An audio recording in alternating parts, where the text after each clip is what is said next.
2023 is over and a new year has begun.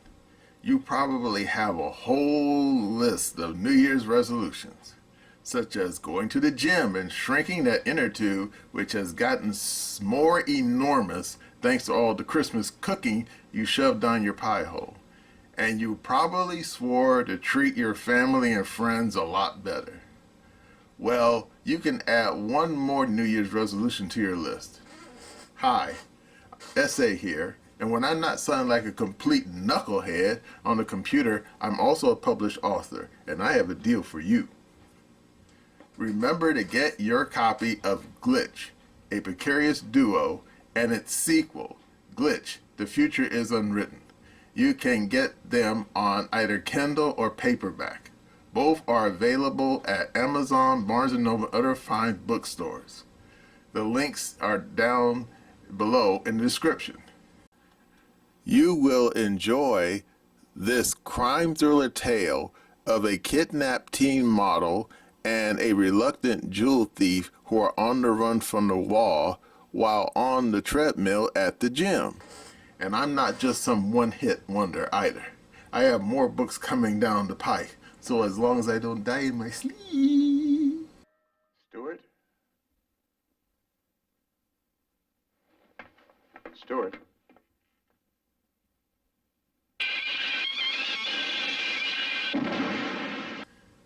You'll see those other books too. Now let's get back to the video. Hello again. SA here. American politics has never been known to be a completely clean affair. What does that mean? Well, to quote LBJ back when he was still in Congress, he said that back in his home district in Texas, that everyone voted, including the people in the cemetery. And he wasn't joking.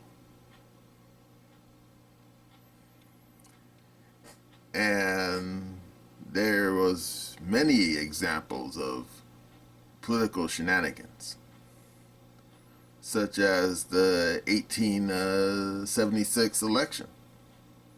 And you say, what happened then? Simple. They had a split vote, right down the middle. Rutherford B. Hayes, Republican, was running against Samuel Tittle, or Tidwell, I think it was Tittle. And they, Democrat, and the Electoral College got split right down the middle. And you say, well, how's that possible? I don't know, but that's how it came out. And of course, according to the Constitution, you're supposed to, when you have like a split vote like that, it's supposed to be decided by House Representatives. But they didn't do that. So what happened? Well, according to the history books, the DNC and the RNC went into a room together, the leadership, and they made a deal. Or as Don Rickles once said, a deal. Because they figured that these Republicans, you know, they'll be open to a deal. And you know what? They were. The Democrats was willing to concede defeat and allow Hayes to become president. But then Hayes, once he became president, had to end Reconstruction. Because you gotta remember, even though the Civil War had ended a decade before, federal troops were still patrolling the streets of Jackson, Richmond, Vicksburg, in New Orleans. And you say, what about Posse Comitatus? Are you kidding me? Posse Comitatus be damned. So, Republicans said, okay. deal. Democrats conceded defeat.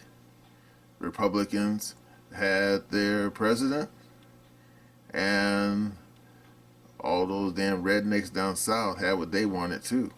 End of Reconstruction and the beginning of Jim Crow. But that's a story for another time.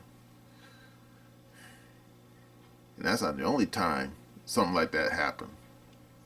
And during the 1904 election, when old Teddy Roosevelt was running for the first time on his own,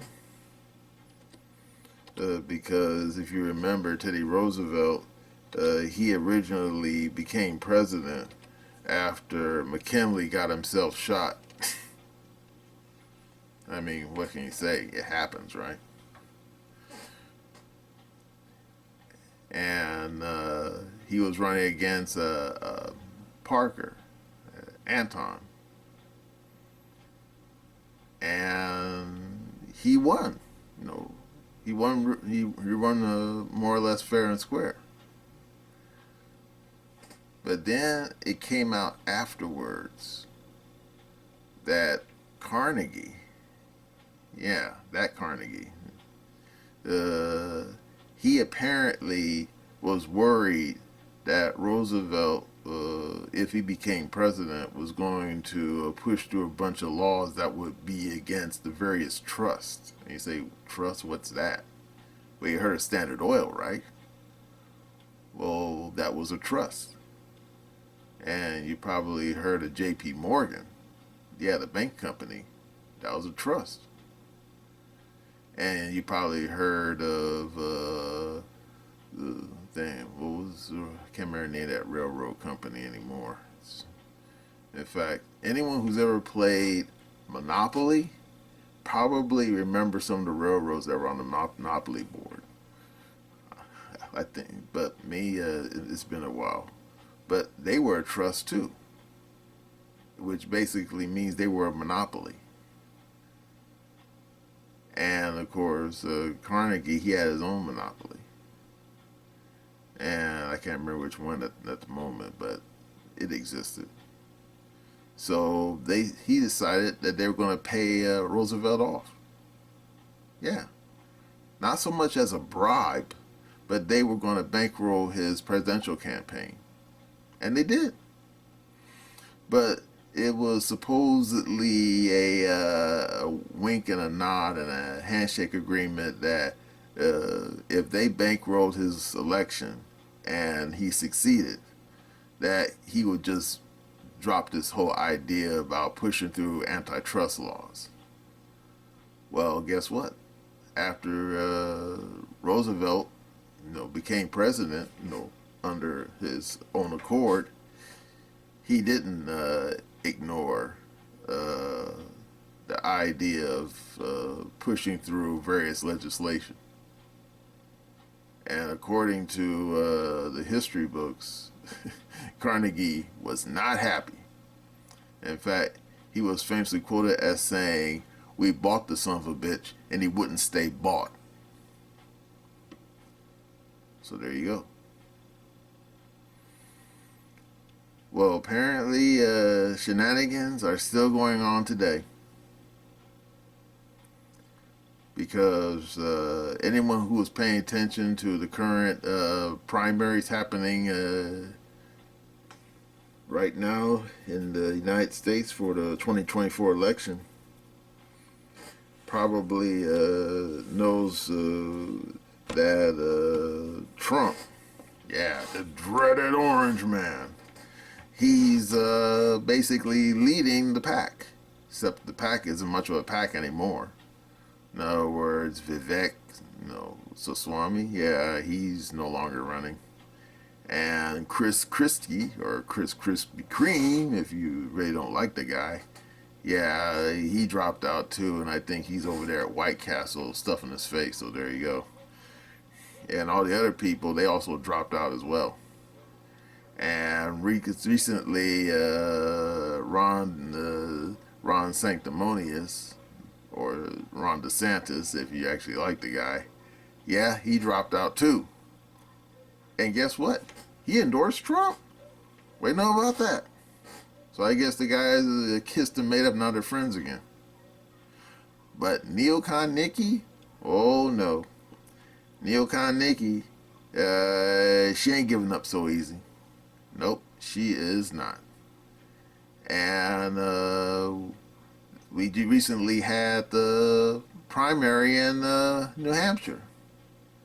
Now, of course, you can probably guess how it turned out. Yeah, the dreaded orange man won the election. But let's just say this, it wasn't a complete blowout. And you say, what? He won by only a few votes? Well, it wasn't that close. But let's just say it was a lot closer than most people expected, especially after what happened in Iowa. I mean, good grief, Trump got the lion's share of the votes, over 50. But this time around, not so much. In fact, I think the vote was split. I think it was 54 to 46, with Trump getting the 54 part. And then you say 46% of the people who voted for neocon Nikki? Apparently so. Now, this is the part you're going to love.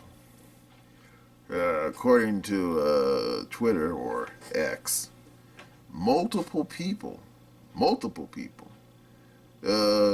Democrats, Biden supporters who are in New Hampshire basically said, you know what, we don't like the dreaded orange man. So we're going to play a little fancy dance with the Republican primary. And what they do? Well, apparently the laws in New Hampshire are kind of funny. Because here in California, you have to be a registered Republican to vote in the Republican primary and to be a registered Democrat to vote likewise. But apparently that's not the way it works up in New Hampshire. In other words, you could be an independent and you could vote for either Democrat or Republican primary. It doesn't matter. But they said a lot of Democrats changed their registration to Republican. And then you say, why'd they do that? Simple. To play a little monkey business with the damn vote. And indeed, more than a few of these people, and let's not even pretend, they all have TDS. Yeah, stage 4, no joke. And you thought only Robert De Niro had stage 4. Well, apparently he's not the only one. But anyway, nope. These people, they sat there and bragged about what they did. They said, yeah, we registered as Republican just to vote against Trump. And then they said something really hilarious. They said they intend to vote for Biden when the general election comes. So then you say, so all that support that Nikki Haley got was, yeah, precisely. It's like the wind. It blows one way and then it blows the other way. So that means that Nikki Haley, even if she doesn't get the necessary number of delegates, she will basically end up giving Trump a run for his money. And you say, well, so what? Are you kidding me? Funny thing about politics is that it's like space travel. And you say, what? Yeah. Because a long time ago, Gus Grissom famously asked rhetorically, what makes a rocket fly through space? And no, it's not Elon Musk. It's funding. No bucks, no Buck Rogers. Well, guess what? Same thing with American politics. You know what gets a candidate become an elected official? Funding. No bucks, no chance of getting behind the resolute decks. It's just how it works. And then you say, so what's that to do with neocon Nikki? Simple. Anyone who's been paying attention knows that these damn and political parties tend to have a finite number of what they call donors they go to for funding. And you say, well, what about Trump? He didn't do that, and when he ran the first time, true. But then again, we always found his financing for 2006 kind of murky anyway. I mean, yeah, the guy's a billionaire, so he could have easily bankrolled his own campaign. But the funny thing about Trump is he's also a cheapskate. I mean, he's one of those kind of people who will invite you for a nice steak dinner, like at the Four Seasons in New York City. But then, if he finds a way to weasel the way out of not paying the bill, he'll take it. I mean, that's just the way he is. I mean, what can you say? Reason why a lot of business people are wealthy is because they don't throw away their money. And you gotta remember, Trump had no idea back in 2000 he was actually going to win. Remember, everyone who was paying attention, they thought Hillary was going to win, including, yeah, everyone was shocked when Trump won. Therefore, when you look at that situation, and you're Trump, are you going to sit there and piss away easily $500 million or a full billion of your own money on something that's not a sure thing? Yeah, it'd be pretty dumb to do so. And therefore, a lot of people go to these donors with their hat in their hand, begging for money. And the problem with dealing with these political donors is that if you take their money, you basically have to kiss the pinky ring. Don't believe me? Ask Ron DeSantis. Because if you were paying attention early on during the primary, and I think it was Tucker Carlson, if you were paying attention when Tucker Carlson had all the Republicans, I think in a nice, neat little row, and was asking them the same questions. And one of the questions was, what do you think about the mess in Ukraine? And Ron DeSantis gave a basic milquetoast answer. He thought it was a border dispute. And he said so. Well, guess what? According to everyone who was in the room, the very next day, one of his donors basically called him up and basically read the riot act to him. And afterwards, Ron DeSantis, let's just say he had a change of opinion on what was going on in Ukraine. Yeah, he started sounding like those knuckleheads over at MSNBC or CNN or at the damn Institute of War. Yeah, started sounding like a damn neocon. So there you go. But anyway, the smart people who are paying attention to this current primary we're going through, they see what the game plan is. Even though neocon Nikki is getting most of her support from Democrats who are basically, messing with the Republican primary, even though they know that Nikki has no chance of beating Trump. However, by doing what they're doing, they're forcing Trump to spend money on primaries that he otherwise probably wouldn't spend. And then you say, oh, that's what's going on. Yep. It's basically called draining the coffers. Yep. It's basically the DNC. And let's not even pretend these morons over there in damn New Hampshire, you think these clowns came up with that idea on their own? And you probably say, yeah, maybe standalone complex. Yeah, but you gotta remember you're dealing with Democrats. There's no such thing as standalone complex amongst them. In other words, the DNC leadership snaps their fingers. Everyone stands up to attention and says, yes, sir, boss. I mean, don't believe me?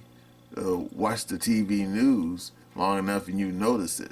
Because whether it's a damn issue of Trump or the issue of Ukraine or something a little bit more esoteric, like maybe crime or damn raggedy ass border, the Democrats are in lockstep. They don't. They don't. No. No. They don't go off message, and that's how you know that these people are basically almost like the Muppets.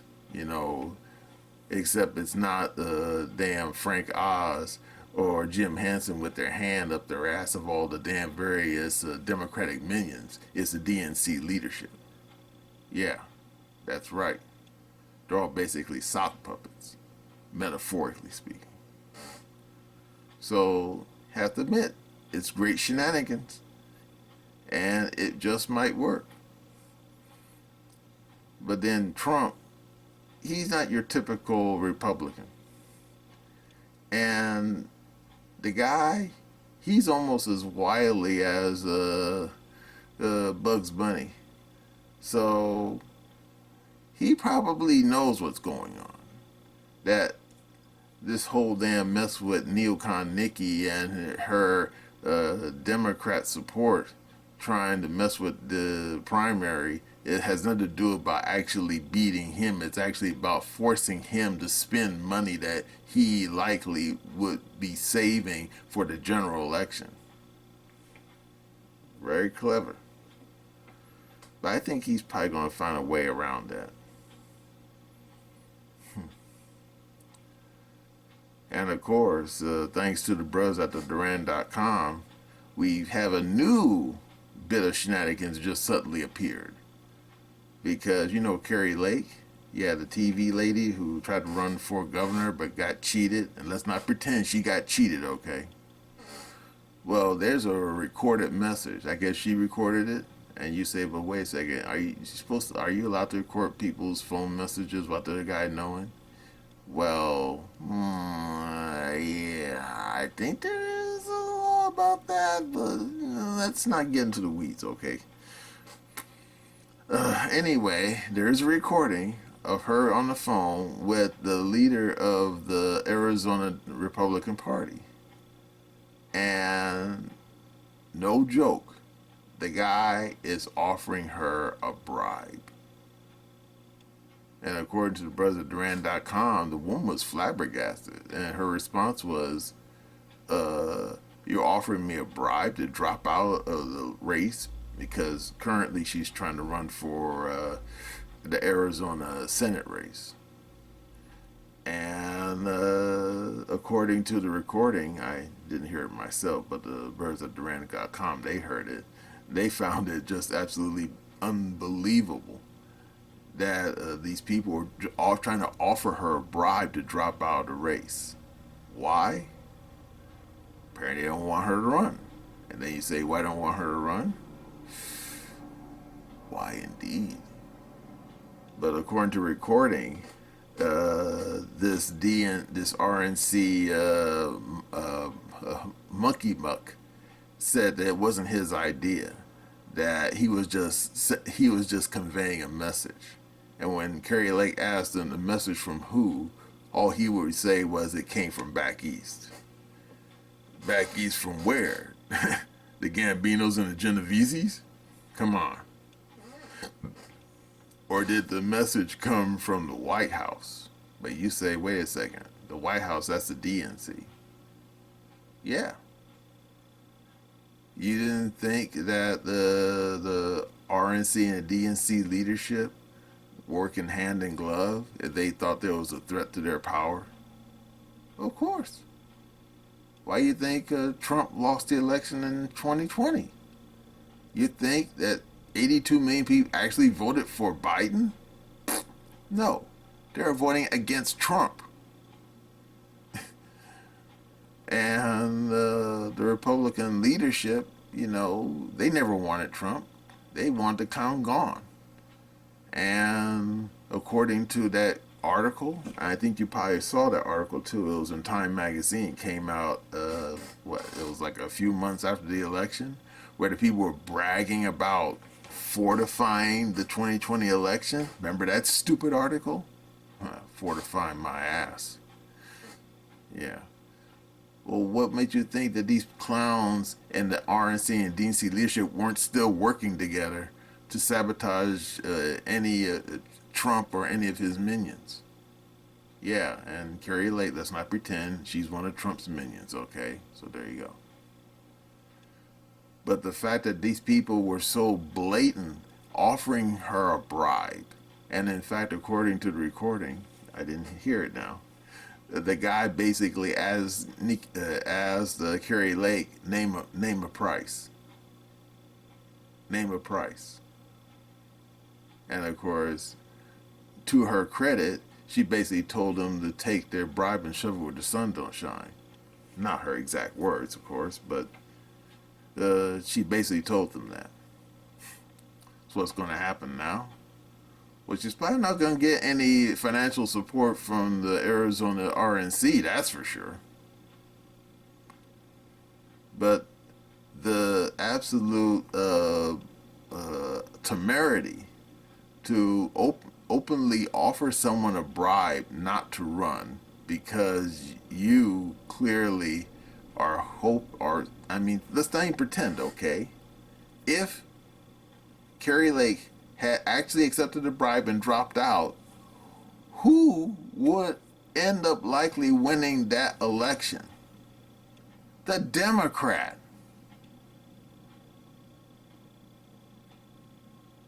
And then you wonder why some people, such as Tim Pool and a few others like Dr. Steve Turley, referred to the DNC and the RNC, the leadership, I mind you, as the Uniparty.